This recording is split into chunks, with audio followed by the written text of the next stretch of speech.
Welcome to Parallax by Ankur Kalra, a podcast produced by Radcliffe Cardiology to bring you a new angle of all things cardiology and the best from the US Cardiology Review.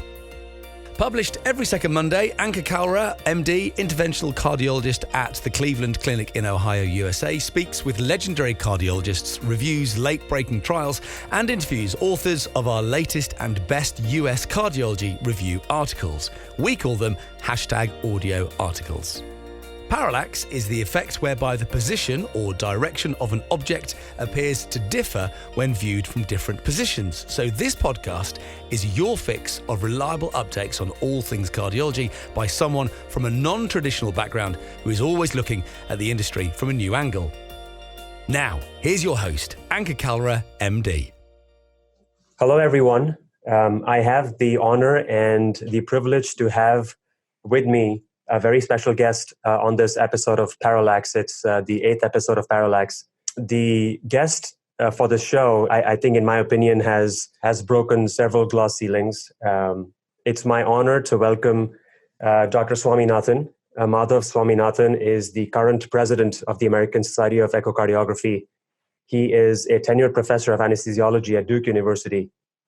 And he is here with us to talk about what I think is a very important topic, not only for cardiovascular medicine or echocardiography, but I think in all spheres of industry in general, which is diversity and inclusion. Madhav, welcome on the show, and thank you for your time. Oh, thank you very much, Ankur. It's indeed it's an honor and privilege. In fact, that honor and privilege is mine. And I'm happy to discuss and have a conversation on some of these very important topics for not only organizations, but professional societies as well. Sure. No, first of all, congratulations, not only from me, but on behalf of the entire team at Parallax, in becoming the first anesthesiologist president of the American Society of Echocardiography. That is an incredible accomplishment. I'm sure everyone would echo my sentiment. And I think it's a good segue into my first question to you. And I think we should just start talking about defining diversity and inclusion. So we would like to hear from you what you think about these two terms, which are being used and thrown around a lot these days. Yeah, absolutely. But first of all, thank you so much. The fact that I happen to be the first anesthesiologist is a great thing. But I do represent the hard work of a number of people who came before me and really paved the way. So I happen to be that perhaps the imperfect face of a group effort, but it's been a group effort, and so I by no means am alone in this effort. But I happen to stand at the finish line. Which is nice, but I would fail in my duty if I didn't acknowledge those people who came before me. But let's get into that part of the question that you asked, which was defining diversity and inclusion. And I think diversity is really difficult to define, yet easy to define in many ways. One often thinks of diversity from one's own perspective. And the most common feature of diversity that comes to mind is gender diversity. But diversity takes many forms, whether it's racial diversity, ethnic diversity, diversity in terms of country of origin, gender identity, sexual orientation, et cetera, et cetera. In terms of professional society, that could take the form of subspecialty diversity, institutional diversity. There are so many different forms of diversity that it becomes imperative to consider all of these when we think in terms of diversity and not limit ourselves to those aspects of diversity that are closest to our thoughts, but think about it broadly, much more broadly. The other thing is that diversity, diversity is more important. When we think about diversity, why is diversity important at all? Should we just pay lip service to the fact that diversity means that we should have different people of different kinds at the table? Yes, but the whole idea is to have diversity of thought. Diversity of thought is what is important. The reason why we want to have different kinds of people with different backgrounds at the table in any conversation is to have multiple types of opinions. We are all we all give opinions, and we are all products of our upbringing, which are very different. And when people come from different backgrounds, they think about the same thing differently. And ultimately, it's that conversation that becomes richer, that organization becomes richer, the professional society becomes richer, because that conversation is richer from all these perspectives that come in. So I think it's very important when we talk about diversity to think really broadly and not just limit ourselves to the fact that, we may be thinking about diversity from a very close perspective. Yes, no, what you've raised several important subtopics, in the introductory answer, which I thank you for. As president of a large academic professional organization like the American Society of Echocardiography, how do you bring that into action? Like, how do you bring all these relevant, important, beautiful concepts of, not only diversity of gender, diversity of nationality, diversity of backgrounds, but also diversity of thought? And I think diversity of thought becomes a function of all those other diversities that you just talked about. How do you bring that into action when you are, sort of becoming one of the components for creating a path or, establishing a pathway for an organization like the American Society of Echocardiography? Right. These are really important considerations, and I would start by saying that it's not easy. But nobody said it was going to be easy, so I didn't assume it was going to be easy. But here's the problem. I think you have very well-meaning people who can succumb easily to their own implicit biases. People have benign intent. Let's assume that. And when we start with that, we start thinking that, decisions that people make are generally, good, and they're well-intentioned, especially in professional organizations and societies. But what happens is that we tend to succumb to our implicit biases, and that's true for all of us. So when we started at the American Society of Echo, trying to think about diversity and inclusion, we said, okay, let's sit down in the sort of executive team and say, have we articulated diversity as a core value, as a principle? And if we have not, I think that's where we should start. And so once we start and articulate that as a principle we would like to adhere to, and that's when we will then rely on that principle that will drive all the decisions that we make as a professional organization. In the sense that, it could be one of our principles, one of many principles, or one of many core values that we espouse. But once we start thinking about all our activities, and let me give you a few examples. For example, we talk about creating scientific sessions, topics, panels. We talk about creating committees. We talk about creating guideline documents, for example. And these are all just simple examples of activities that a professional society engages in. Once we start doing that and we create these groups or think tanks to think along these lines to develop these particular topics or committees, somebody has to sit back and say, who are the leaders of these particular groups, and are they aware of our driving principles? That whatever their activities are, we must fall back and must espouse these principles, and we must live them in all our activities. Once we start doing that, then we see much, much richer conversation, much brighter outcomes. Now, the path is sort of long and the journey arduous because, along the way you can have many people who may not appreciate the reminder that they are not thinking in terms of diversity, that they are actually succumbing to their implicit biases. People don't like to be reminded of that. However, it is incumbent on leaders of that society to ensure that regardless of the kind of response that one gets, one has to ensure the applicability of that principle in everything that we do. It is also important, and I've tried to do this, whenever I have tried to convey my preferences in terms of gender diversity or ethnic diversity, I have to sort of step back as well and resist the urge to succumb to my own implicit biases. So I always have someone sort of watching over my shoulder, watching me and saying, hey, I need to get feedback from you, whether I'm, getting out of line or whether I'm displaying my own implicit biases or not. Just tell me what's going on. So I think as a leader, I think every leader should have a coach, if you will, who can actually be looking at you and guiding you and giving you feedback on how you're performing. And if we start doing that, I think we start developing a much more cogent strategy to ensure diversity in all that we do. And again, it's not just paying lip service, but ensuring that there is this sort of feedback loop and everyone's happy with what we're doing. And also not just ensuring diversity, but ensuring inclusion as well. So simply putting people on a panel doesn't actually do justice to the concept of diversity. You've got to include people and encourage them to speak up.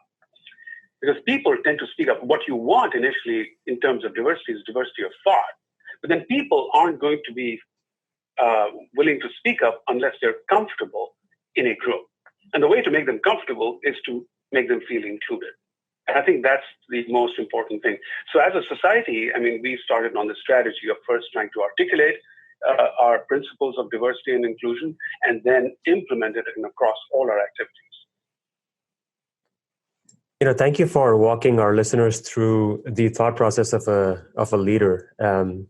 It's seldom that we get to hear such conversations. I think it's a great periscope into how, leaders think and society heads think. And, like you said, it could be an arduous decision making process, but, the hope is that at the end, it's very fulfilling and rewarding. When we were talking off the record, and I'm going to snatch this quote from you. You said something very, very, I shouldn't say cute, but it sort of resonated with the idea of diversity and inclusion. So what you said was that diversity is like getting invited to a party, and inclusion is being asked to then join the dance floor, which I think is just hits the point right where it needs to be hit. Go ahead. If you want to add. No, I just wanted to say that this wasn't my original quote, but I read it somewhere and I really liked it. So that's why I repeated it to you when we were talking earlier, because it really resonated with me as to what the real core reason. It sort of demonstrates what diversity and inclusion and the difference between them is all about, and how we should think about it.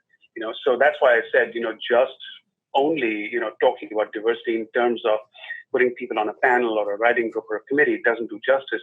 We've got to make them feel comfortable in terms of speaking up. Sure. Now, just because I have, the privilege of having you on our show, you brought about several topics which I would love to hear more on, because, as someone who's on the other side of the table, trying to get more involved in professional societies or panels or guideline writing documents, as a leader who's on the other side of the table, who's making all these decisions, I think it would be fascinating, not only for me, but I think for our audience and for our listeners, a lot of whom are, the early career professionals or, fellows in training, or even house staff and residents.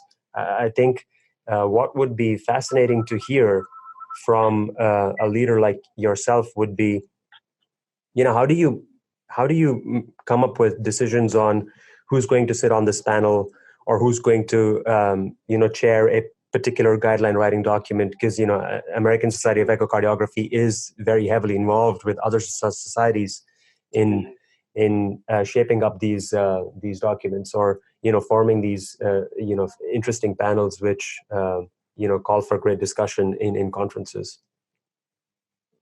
Yeah, no, these are great questions.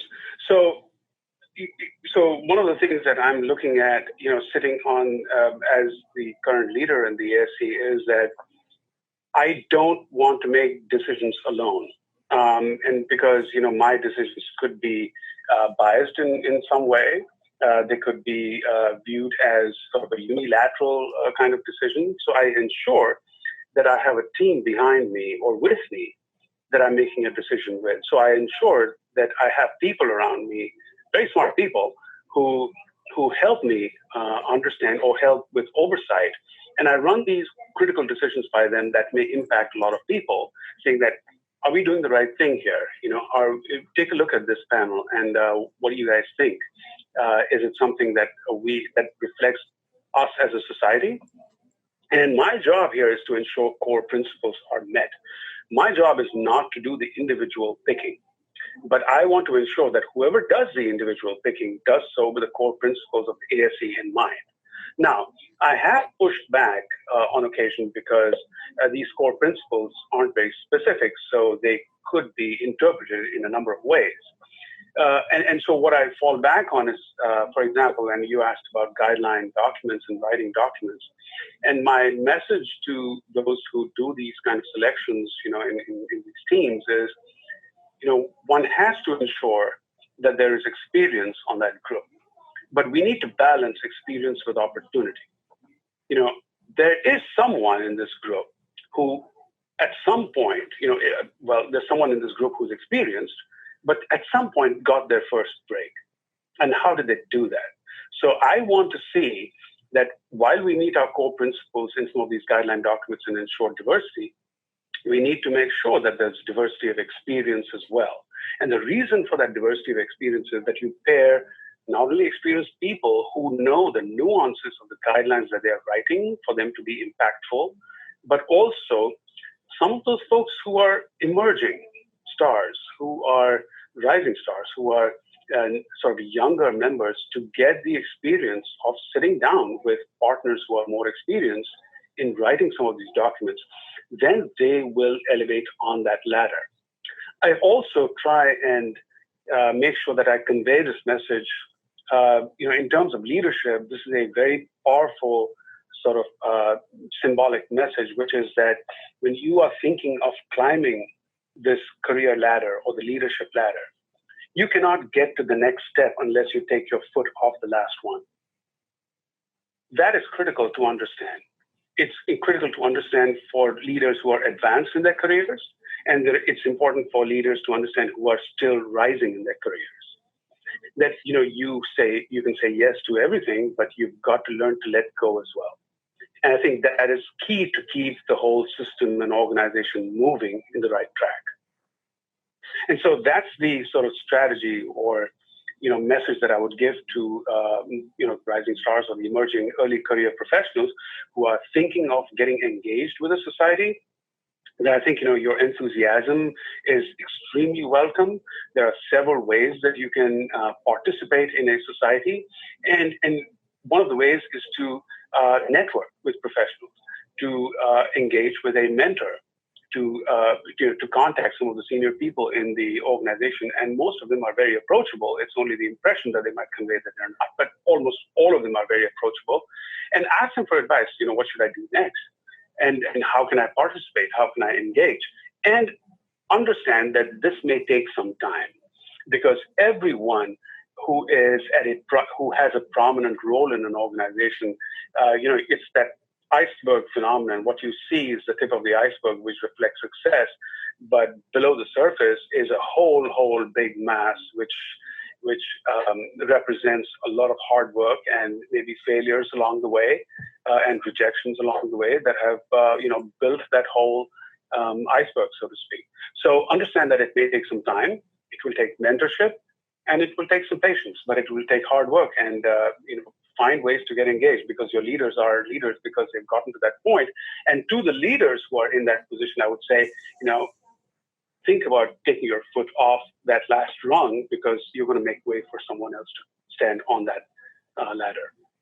You've touched upon some excellent themes. I'm going to ask you questions on at least a couple of them, because I have been on the receiving end and have received a lot of rejections, but also have experienced a lot of failures at different stages of my career, and I think it's it may not seem that way to a lot of people, but when I am having these conversations, because I feel that, medicine is such a long career trajectory that at any given point in time, I mean, I'm not talking about medicine at large, including all specialties, that at any point in time, you can pick any medical professional and that person could fit in the role of a mentor, but could also fit in the role of a mentee, right? I mean, I think we're all we're all lifelong mentors and lifelong mentees. Like you said, even leaders need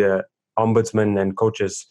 How have you circumvented experiences of failure and rejection, which I think are very important stepping stones? I mean, I have not heard of a single success story which has not had failure. I mean, I think it's important. I think it's almost a rule that you have to fail in order for you to succeed. But I think it would be fascinating for our listeners to hear some of your personal experiences in this trajectory or in this ladder of becoming a leader of a very prominent professional organization now.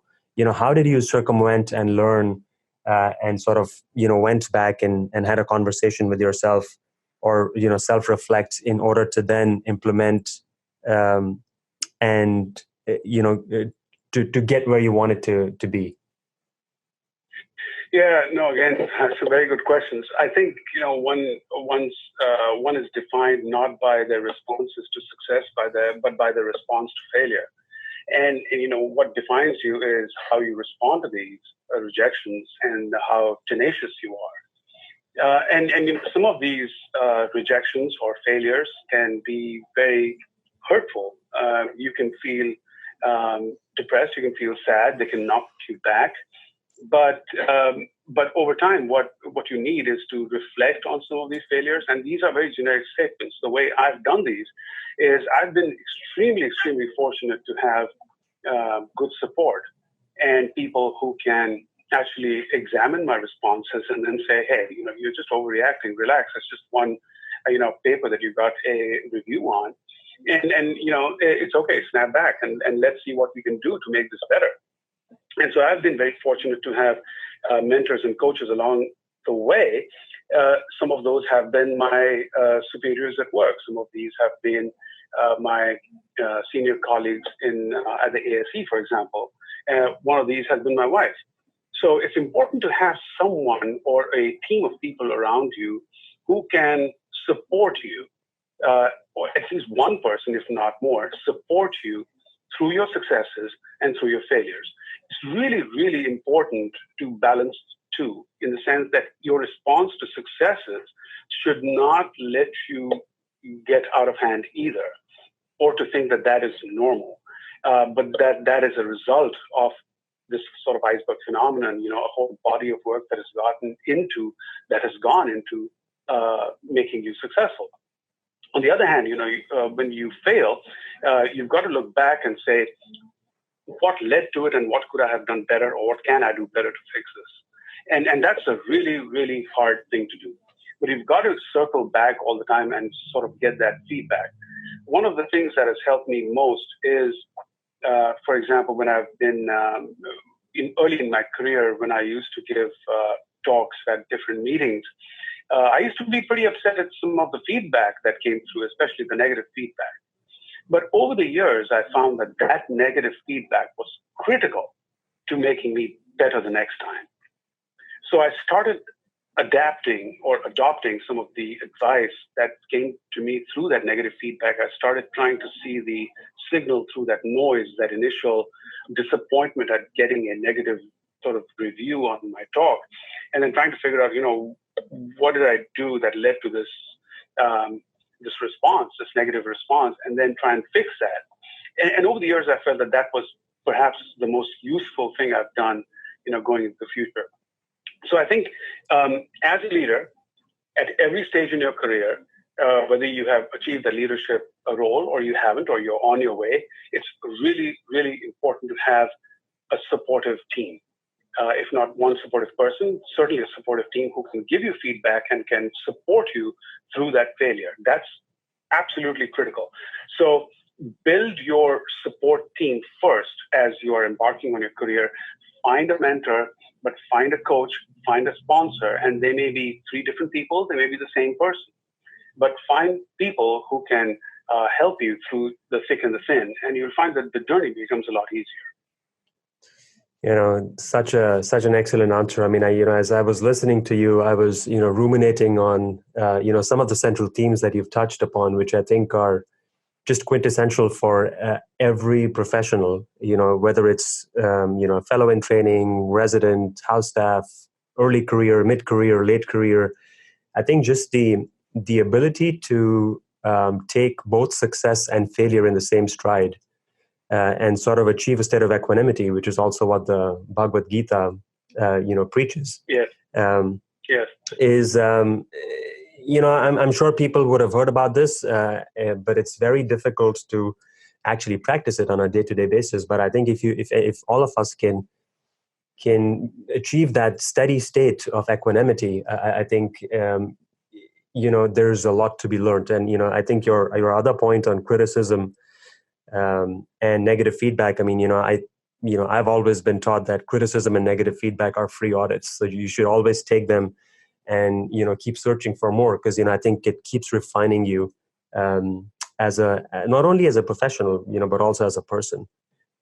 So yeah. And I would add that, people who don't care don't get feedback. Yeah, so think about that when you are thinking about the feedback that you just received. And really, people very close to you who give you negative feedback, hold them really close, because that's golden. And so encourage people to give you feedback on how you're performing. Don't be afraid at what that response is. Find people that you can trust, and then trust them. Yeah, no, these are so important points. I think for really developing a career which is, fulfilling, more than a career which is fulfilling, I think it's more important to have a journey which is fulfilling, because, there's a lot more fulfillment in the process itself than in the result. And I would sure. encourage you to think, or listeners to think, that mentorship, goes both ways. As you are a mentor to someone, you're also a mentee to someone. Exactly. And think about that. It's a two-way street. But also don't think about mentorship as a senior-junior construct. But think about how you can be a mentee to someone who is less experienced than you. And when I say experience, what I mean is think about experience more broadly. There are so many things that I could learn from somebody way more junior in my career who's more experienced in certain things than I am. Let's say digital media, for example, or managing relationships in the new age of social media, for example. Those kind of things are things that some of us who are removed from that, may have trouble understanding. And so think about mentorship from a different perspective, that mentorship can come from anywhere. And mentorship just means a sharing of experiences and learning from them. And that could come from anyone. Yeah, no, I mean, there's a reason why you're a leader, Madhav, and your answers clearly demonstrate that. I'm going to end this podcast episode soon, which I think has been a fascinating discussion, and thank you for opening up and being so honest with your answers. A couple questions, and I'd like to hear thoughts from a leader. One is on feedback. You get feedback which is constructive. You may get feedback which is destructive, and I think I've sort of had a journey of my own, where I keep examining feedback and I keep examining my actions. But what I've also realized and learned is that not all feedback could be coming from a right place in someone's heart, right? I mean, what I'm trying to say is, as much good mentors there are out there, there's also competition, and there's also envy and jealousy, and how. So first of all, your thoughts on these concepts and these emotions in the professional sphere, and then how do you then analyze feedback? I think is an important concept, which I think because I have the privilege of having you, we should discuss with our listeners. Yeah, sure. So in terms of feedback, I agree with you that there's different kinds of feedback that comes through, and what you described as destructive is particularly strong, and it's essentially negative feedback that may or may not be, or generally is unrelated to what you're trying to think about or you focus on. And for example, I gave a talk somewhere and somebody comments on what I was wearing. So what I tend to do is think about that as almost irrelevant feedback, but then still have the sort of presence to think about some of those nuances, go slightly deeper into some of those negative feedback elements, and see, is there a signal there somewhere? Was I looking sloppy in general? Was that bothering someone? It could be coming from someone who was upset about several other things and chose this venue to vent their anxieties or their fears. That could also be there, which is fine as long as they are better off in that regard. But I would want to just make sure that I don't miss something that could make me better in any of these feedbacks that I receive. And so that's the important part, that you try and analyze all these sort of elements of feedback that you get, but make sure that you're not missing something, that there's a signal out there. However much you may not appreciate, some comment about sort of my accent or the fact that I speak really fast, or that my slides may have had too much data or too little data or too much animation, or I didn't get my point across, or that they felt I was too rushed. People can make comments like that, but there's some truth in all of these comments, right? And so it's important to not dismiss every feedback that you get as being irrelevant, especially if you don't like it. There's some part of it that may hold several truths that would behoove you to examine more closely.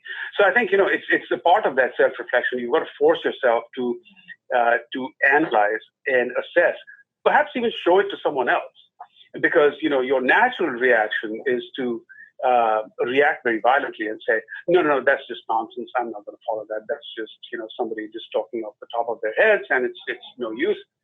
That doesn't make you better. There could be something hidden in that. So if you are reacting in that fashion, be self-aware and maybe run that feedback by someone else, maybe one of your mentors, coaches, or sponsors, and say, hey, you've heard me speak. Do you really think this is true? Or you've seen my articles. Do you think this is really true? Or you saw my performance in that committee. What do you think? And so it's really important to, like I said earlier, you've got to have that somebody who's supporting you and you're able to trust to give you an honest opinion. Yes, I couldn't agree more. I was, I've had several such personal experiences as well. Where I've, then, picked up the phone and called several of my mentors, or had honest discussions with friends who I trust, or mentors who I can relate to, and I mentors who I trust, who I know are invested in my career, and if I've tried to modify behavior accordingly, because again, I mean, it's hard to really know where people are coming from deep inside in their hearts. Obviously positive feedback is phenomenal, it feels great, but I think again, going back to that state of equanimity, I think negative feedback should be equally important and should also be equally considered in the same light as positive feedback is, because I think it's what makes you, it's like you said, it's golden, right? It's what makes you, it makes you better. It's what just refines the diamond even more. So yeah, and I would say that I would treat negative feedback even more important than positive feedback. Positive feedback is nice. It's a boost to your ego. That's great. But that negative feedback contains the real stuff. I agree. And so, having that, next to you is really important. I'll tell you this really honestly, but even when I am speaking in a committee, or like, for example, the executive, or a group of people around the president of the ASC, and I'm talking to people, I always have someone, and I fall back on them and say, let me know what you thought, if I was really getting out of line, or whether I need to modify my approach in this. It's really, really important. I can't tell you how critical it is to have someone you can trust who's watching you. Yeah, no, I couldn't agree more. I completely agree that negative feedback has shaped me to who I am now. And, I continue to grow and evolve, thanks to the free audit of negative feedback. And then, I also wanted to discuss social media because, it's becoming, it's there. It's a reality. As some divisions and physicians and leaders have embraced it, and some haven't. And those who have, seem to be thriving. Those who haven't, seem to have, adverse. Shouldn't say a reaction, but always adverse comments towards social media, because it, and I've heard this too, that it could be it's all self promotion, or it's promotion of different sorts and kinds, but personally for me, it has, for example, this conversation wouldn't have occurred if there was no social media, and I think it's a fascinating conversation. And I do, like for everything else, for everything, pretty much everything else in the world, there's good and there's bad, and is how you utilize that medium or that channel to, then go about, your goals and your missions. So I think from a leader, I do want to hear your perspective on it. I think it would be very interesting for our listenership and for our audience to hear directly from you. Yeah, so a couple of thoughts that emerge, when we think about social media. One is that, there are people who embrace it, and there are people who don't, who are anxious or, fearful of the implications of being exposed on social media, or, there's lack of privacy, etc. There's so many concerns that people have. And I would say that, these concerns may be real, but, I would fall back to a more basic construct, which is we are generally fearful of what we don't understand. That's true for all of us. And the first time I got into social media, either Facebook or LinkedIn or Twitter, I didn't know what to expect. So I treaded cautiously because I didn't know the depth of the water.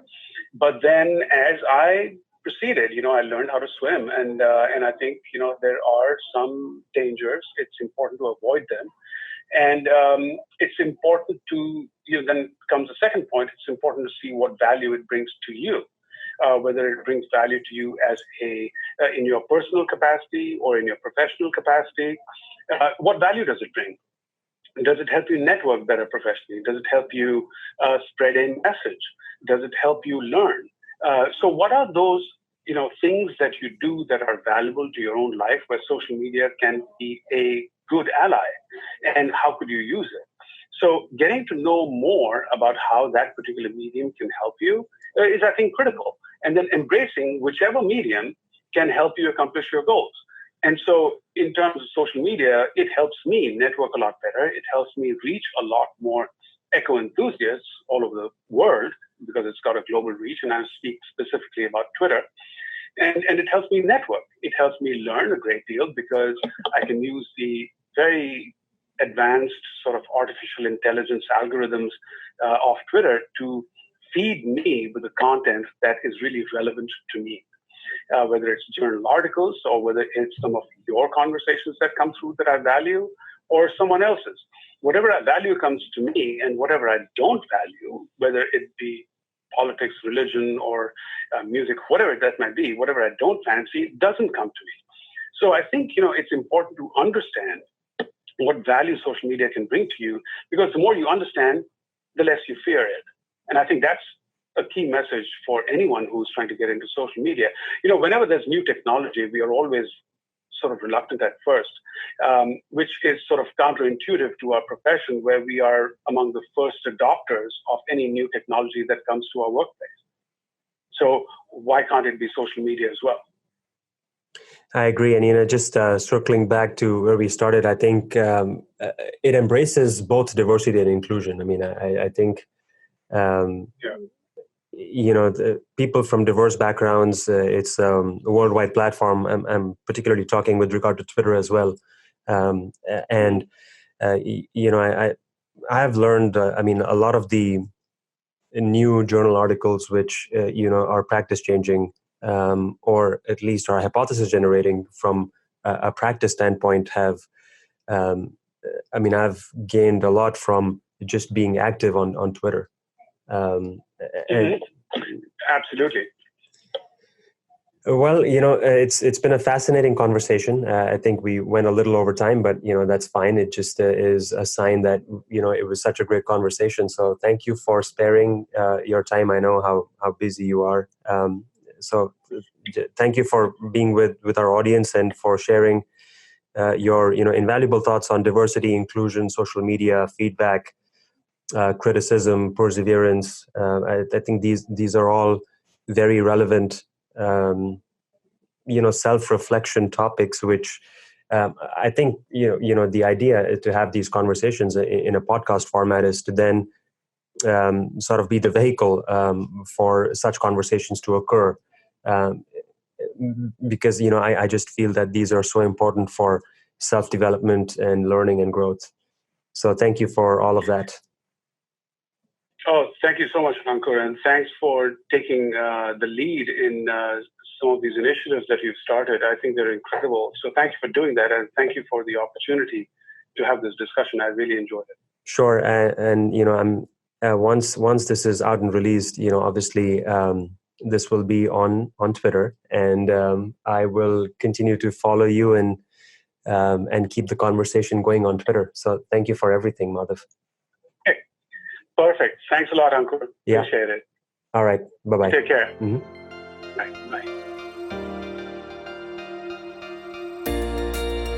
Dear cardiologists, we want to make this podcast about you and for you. So please email us your critical thoughts, comments and questions at podcast@radcliffe-group.com and visit uscjournal.com for more information. You can also follow us on Twitter, LinkedIn, Facebook and Instagram at Radcliffe Cardiology for daily updates. Join thousands of cardiologists and become a Radcliffean by registering to radcliffecardiology.com. You will receive regular newsletters and gain access to hundreds of expert interviews, educational webinars, clinical cases, and peer-reviewed articles from our 6 medical review journals on general cardiology, interventional cardiology, arrhythmia and electrophysiology, cardiac failure, and vascular and endovascular surgery. Thank you.